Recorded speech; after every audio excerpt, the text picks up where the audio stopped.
많은 비가 내리는 장마철이 되게 되면 예전에 선교지를 방문했다 갑자기 큰 비가 내려서 그 많은 비를 맞았던 기억이 떠오르곤 합니다. 사실 처음 선교지를 탐방하게 되면 그 지역을 잘 모르기 때문에 저는 혹시 모를 큰 비를 생각해서 방수되는 자켓, 방수되는 바지 구입하고 또 우산까지 준비해서 방문을 한 적이 있었습니다. 그런데 막상 그곳에 가니까 정말 예상한 것처럼 큰 비가 내렸던 겁니다.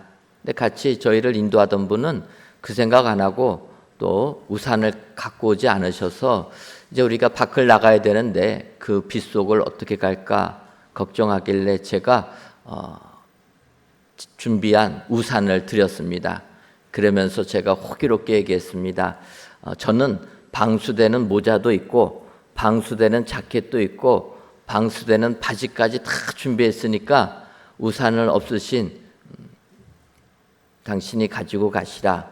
저는 비 들어오지 않으니까 괜찮습니다.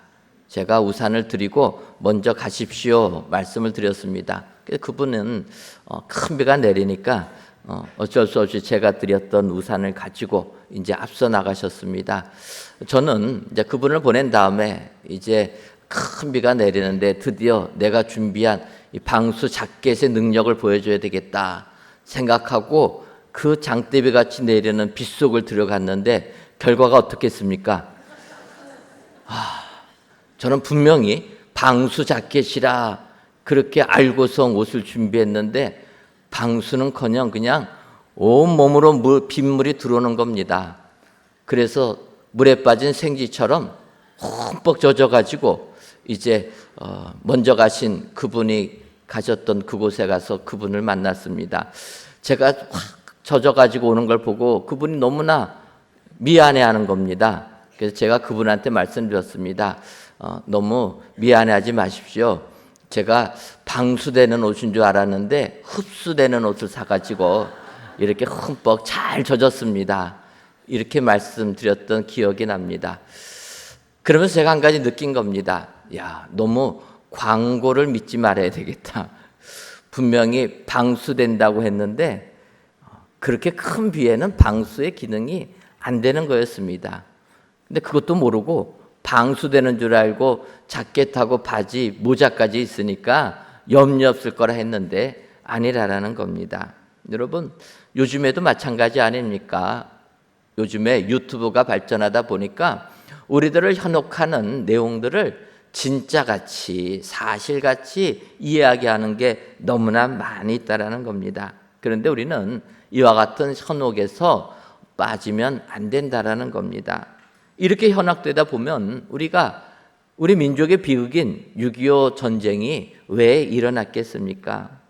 많은 사람들은 6.25 전쟁이 일어나기 전에 우리가 전쟁을 하면은 이길 수 있을 것이다. 인구도 많은데 우리가 지겠냐? 아마 이렇게 장담을 했을 겁니다.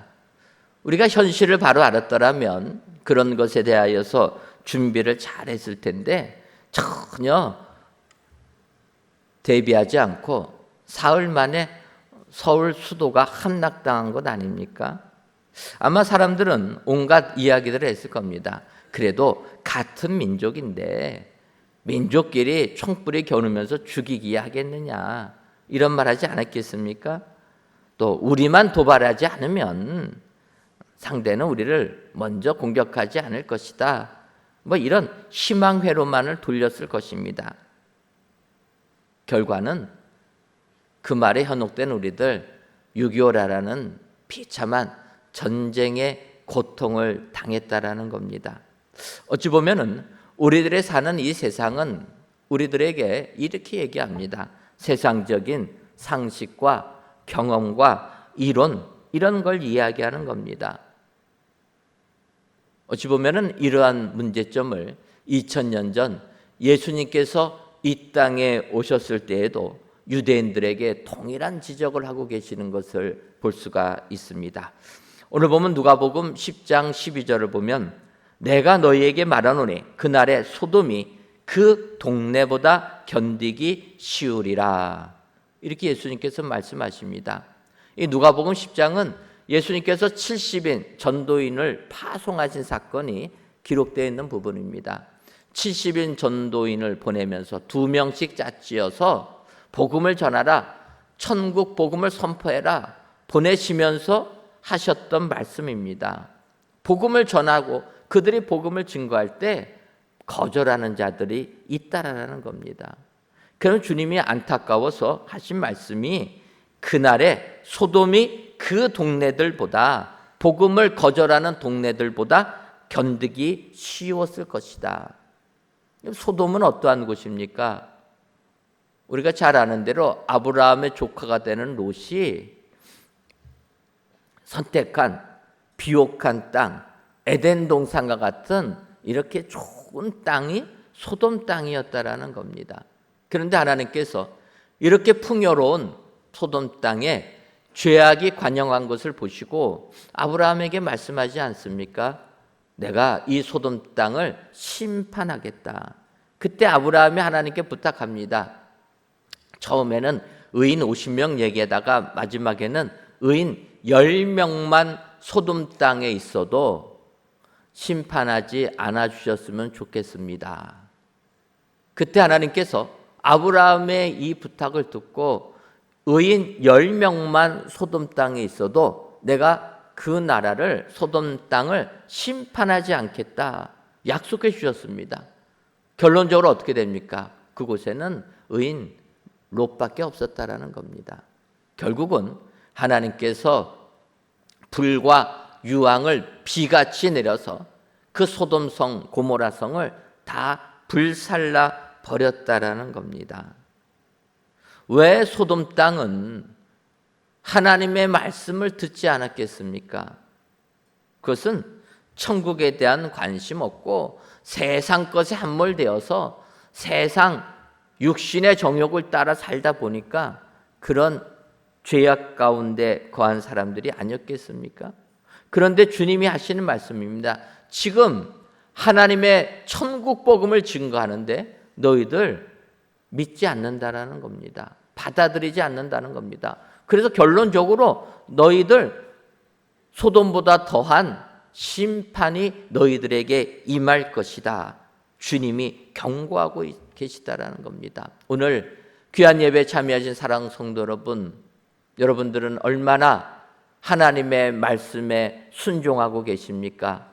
내가 이 땅을 살면서 세상에서 경험한 경험과 세상에서 배운 이론, 세상에서 배운 지식 가지고 이 세상을 살고 계시지는 아니하십니까? 바라기는 주님이 말씀하시는 주의 말씀으로 돌아오셔서 심판이 아니라 구원을 받으시는 은혜의 모든 성도님들이 되시기를 주님의 이름으로 축원합니다. 그렇다면은 소돔이 견디기 쉬우리라 말씀하신 것처럼 우리가 심판을 당하지 아니하려면 우리는 어떠한 사람이 되어야 됩니까? 먼저는 회개하는 사람이 되어야 됩니다.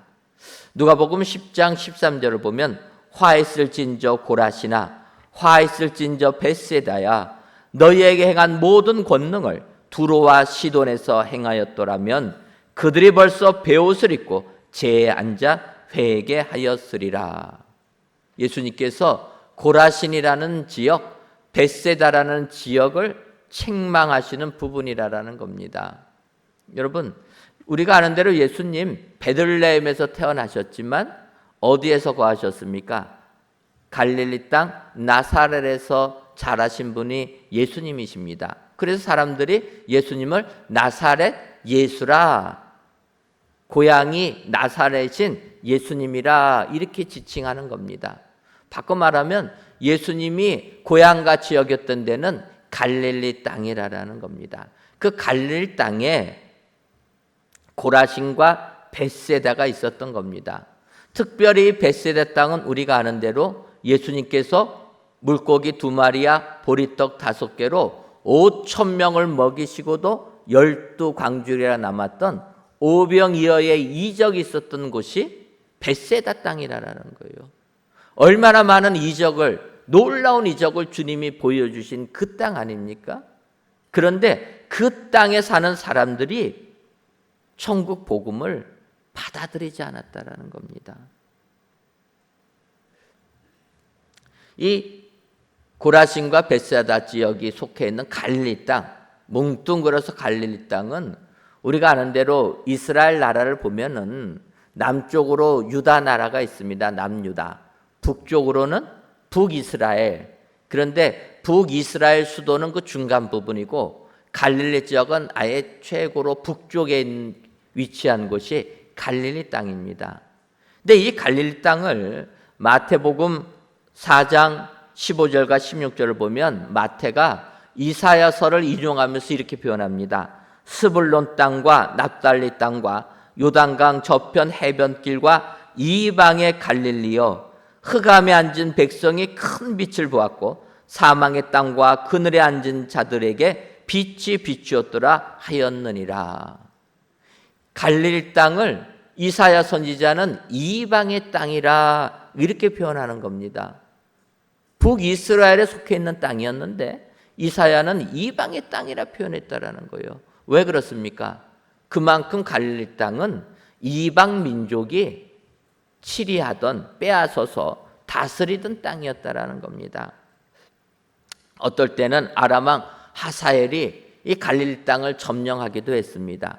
또 북이스라엘이 멸망하기 직전에 아수르 왕이 이 갈릴리 땅, 납달리와 스불론 땅을 함락을 먼저 해가지고 거기에 사는 백성들 아수르 수도로 포로로 잡아가고 아수르 사람들은 또 이곳에 정착해서 살게끔, 그래서 혼혈 정책을 시행했던 곳이 이 갈릴리 땅이라는 겁니다. 그리고 나서 아수르가 아예 북이스라엘을 점령해 버린 겁니다. 우리가 알듯이 이 북이스라엘 사마리아 땅, 수도가 있었던 사마리아 땅은 어떤 땅입니까? 예수님께서 사마리아 여인에게 가서 물어봤을 때 사마리아 여인이 얘기하는 겁니다. 유대인들은 우리들을 상종도 하지 아니하는데 당신은 왜 저에게 말을 거십니까? 주님한테 얘기한 것 아닙니까? 바꿔 말하면 아수르 나라가 갈릴리 땅 먼저 점령하고 혼혈 정책을 쓰다가 이제 북이스라엘 수도까지 다 점령한 다음에 혼혈 정책을 쓴 겁니다. 결론적으로 사마리아 땅, 거기는 완전히 이방 나라가 돼버린 겁니다. 하지만 먼저 점령당했던 갈릴리 땅은 그럼에도 불구하고 신앙을 지키려고 노력한 사람들이라는 거예요. 민족이 섞이기는 섞이고 신앙이 섞이기는 섞였지만 그래도 하나님을 섬기겠다 하여서 명절 때가 되면은 예루살렘까지 내려가서 제사에 동참했던 사람들이 이 갈릴리 사람들이라는 겁니다. 하지만 이 보수적인 유대인들은, 정통 유대인들은 그런 갈릴리 사람들을 인정하지 않는 겁니다. 그러다 보니까 갈릴리 사람들은 유대인들에게 인정을 받으려고 더 보수적으로 나가는 겁니다. 그런 땅에 예수님께서 천국 복음을 선포하시는 겁니다. 이 땅에 오셔서 예수님 바리새인들, 사두개인들, 제사장들 책망하지 않습니까? 그러면서 천국 복음을 선포하니까 이 갈릴리 땅에 있는 고향 사람임에도 불구하고 예수님의 말씀을 받아들이지 않았다라는 겁니다. 그때 주님이 하시는 말씀입니다. 두로와 시돈에게 내가 행한 모든 권능을 행하였더라면 이 이방 사람, 두로 사람, 시돈 사람들도 벌써 베옷을 입고 제에 앉아 회개했을 것이다. 하나님을 전혀 모르는 사람도 내가 이러한 권능을 보여줬더라면 회개했을 텐데 너희들은 그런 권능을 보고서도 회개할 줄들 모른다라는 겁니다. 여러분, 선지자 요나가 있습니다.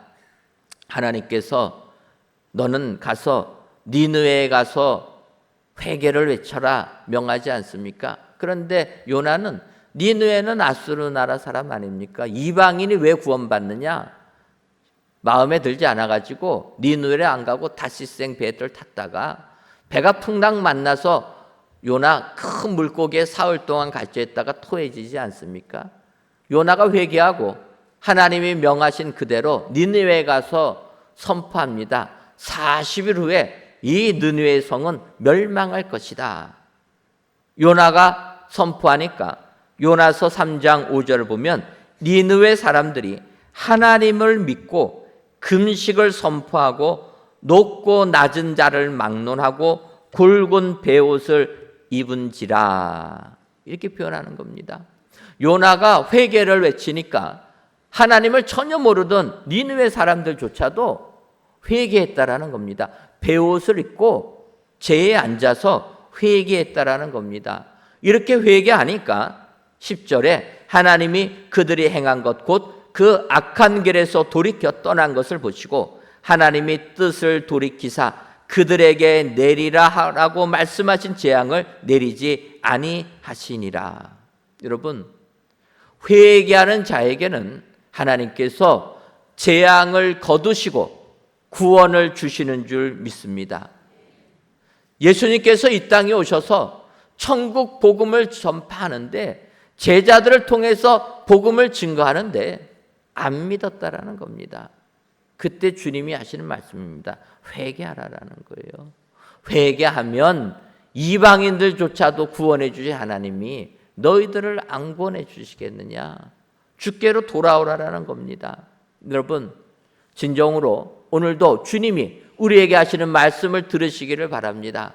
내가 주님을 멀리하고 세상을 향해 나갔다라면 주님이 하신 말씀처럼 주님으로 돌아오시는 여러분 되시기를 바랍니다. 이사야서 55장 7절을 보면 악인은 그의 길을, 불의한 자는 그의 생각을 버리고 여호와께로 돌아오라. 그리하면 그가 긍휼히 여기시리라. 우리 하나님께로 돌아오라. 그가 너그럽게 용서하시리라. 주님은 약속해 주십니다. 오늘도 소돔이 견디기 쉬울 것이다 하시는 주의 말씀을 기억하시고 정말 주님께로 회개하셔서 심판이 아니라 구원의 축복을 받으시는 은혜의 모든 성도님들이 되시기를 주님의 이름으로 축원합니다. 다음으로 심판이 아니라 구원의 은혜를 받으려면 겸손해야 합니다. 오늘 본문 누가복음 10장 15절을 보면 가버나움아 내가 하늘에까지 높아지겠느냐 음부에까지 낮아지리라. 천국 복음을 받아들이지 아니하는 가버나움을 향하여서 주님이 하신 말씀입니다.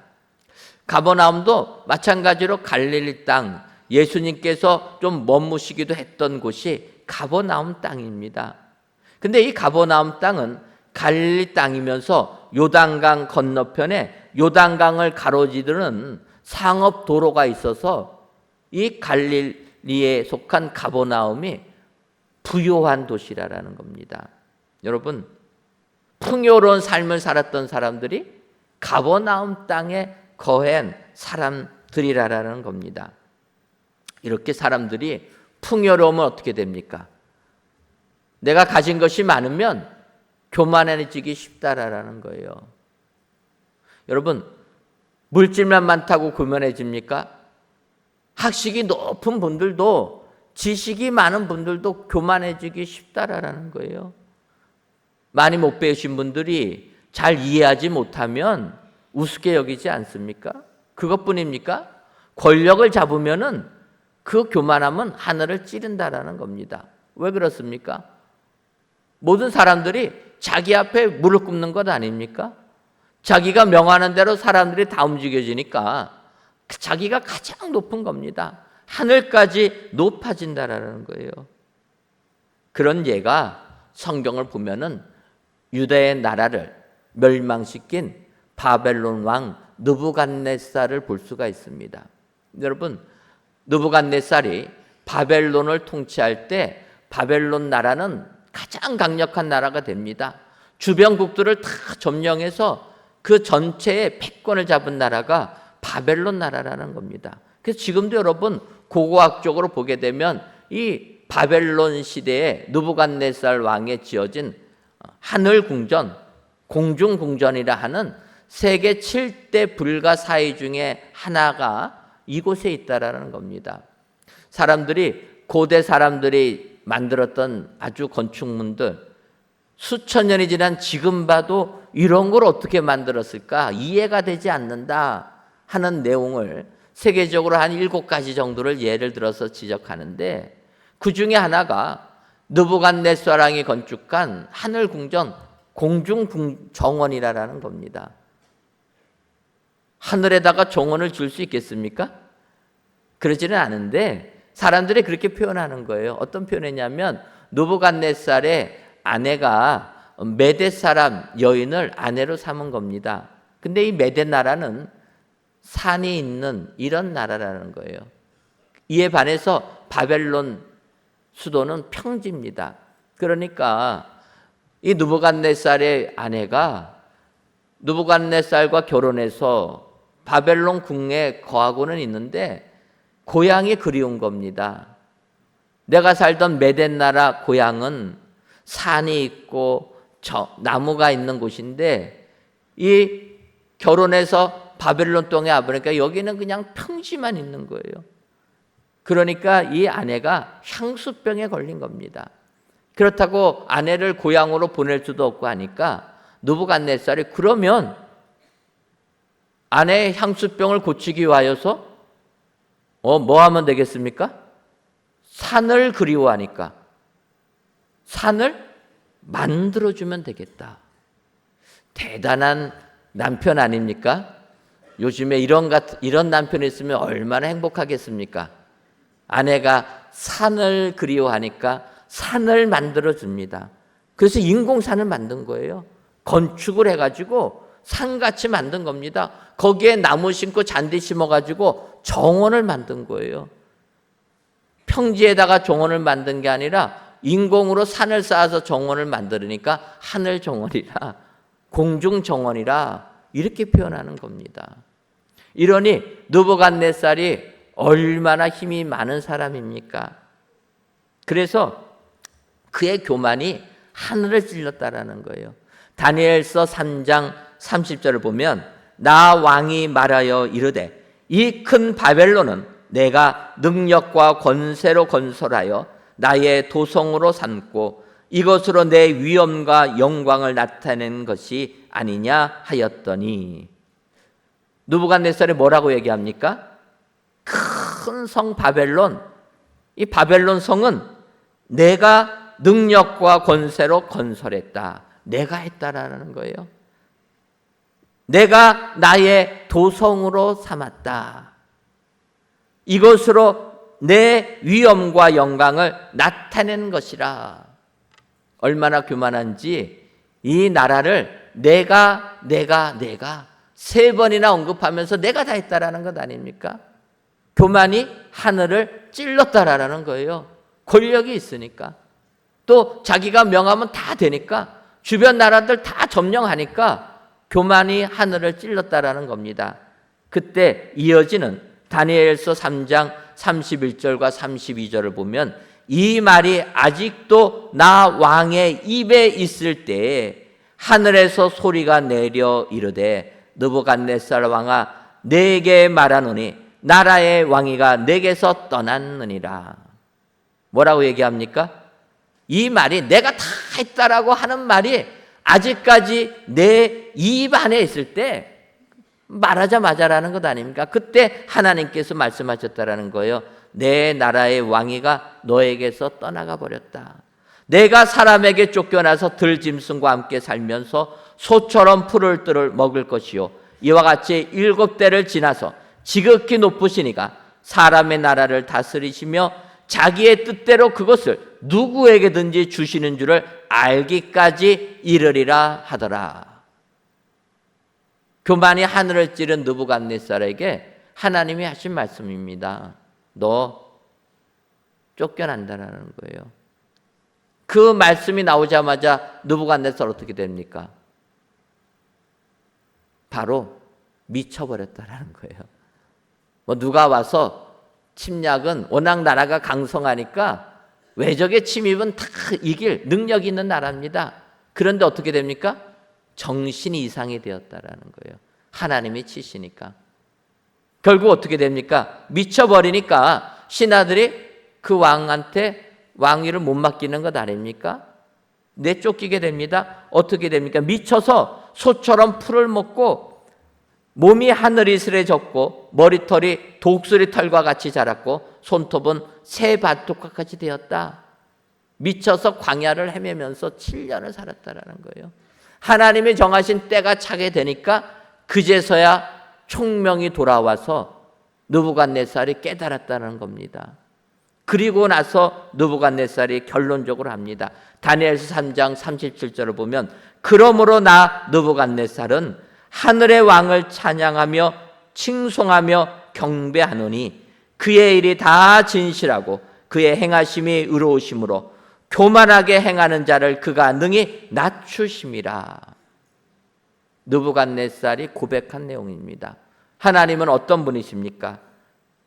그가 교만하게 행하는 자를 그가 능히 낮추시는 분이라 고백하는 것 아닙니까?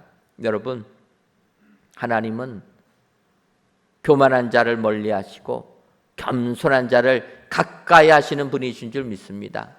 오늘도 우리 주님께서는 교만하지 말고 겸손하라 명하시는 겁니다.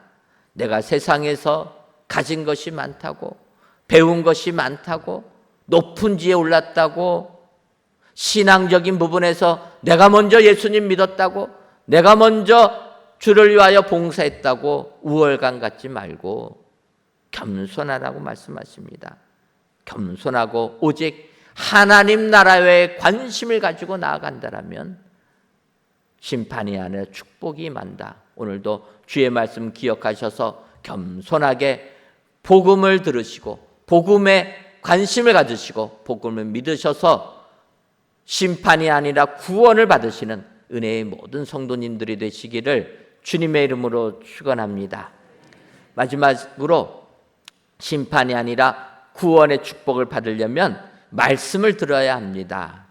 오늘 본문 누가복음 10장 16절을 보면 너희 말을 듣는 자는 곧 내 말을 듣는 것이요 너희를 저버리는 자는 곧 나를 저버리는 것이요 나를 저버리는 자는 나 보내신 이를 저버리는 것이라 하시니라. 이렇게 말씀하시는 겁니다. 주께서 하시는 말씀입니다. 70인 제자들을 파송하면서 2명씩을 보냈을 때 너희 말을 듣는 자는 곧 내 말을 듣는 것이라. 너희를 저버리는 자는 곧 나를 저버리는 것이라. 우리에게 권하는 말씀입니다. 전도인의 말을 들으라는 거예요. 사람들이 나에게 와서 하나님의 말씀으로 충고할 때 그 충고의 말씀을 들을 줄 아는 자가 돼야 된다라는 겁니다.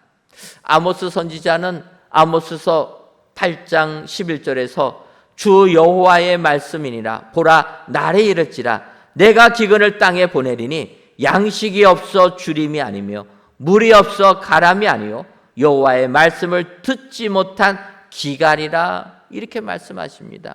여러분, 먹을 것이 없을 때 우리는 얼마나 큰 고통을 당합니까? 예전에 우리나라 못 살았을 때, 정말 먹을 거 없었을 때 학교에 가면은 도시락 싸올 돈도 없어가지고 못 싸우는 친구들이 있지 않았습니까? 아마 좀 연세 있으신 분들은 그 기억하실 겁니다. 학교에 가면 점심시간 되면은 꼭 운동장 가서 뛰어노는 애들이 있어요. 왜냐하면 친구들은 도시락 꺼내서 먹는데 자기는 도시락 싸올 돈이 없는 겁니다. 도시락 못 싸우니까 거기 앉아있기가 자존심 상하는 것 아닙니까? 그러니까 그런 친구들은 나는 먹는 것보다 나가서 노는 게 더 좋다 말하고 나가서 운동장 가서 노는 겁니다. 얼마나 배고프겠습니까? 그 친구들 수도가에 가서 물로 배 채운 다음에 놀고 들어오는 것 아닙니까? 배고픔의 그 고통 정말 어려운 겁니다. 그런데 아모스 선지자가 하는 얘기입니다. 너희들 먹을 것이 없어서 줄이는 게 아니라는 거예요. 여호와의 말씀을 듣지 못한 기갈이, 이런 고통의 기갈이 있다라는 겁니다. 아모스가 왜 이렇게 얘기합니까? 아모스 선지자가 살았던 그 시대는 북이스라엘 여로보암 2세 시대입니다.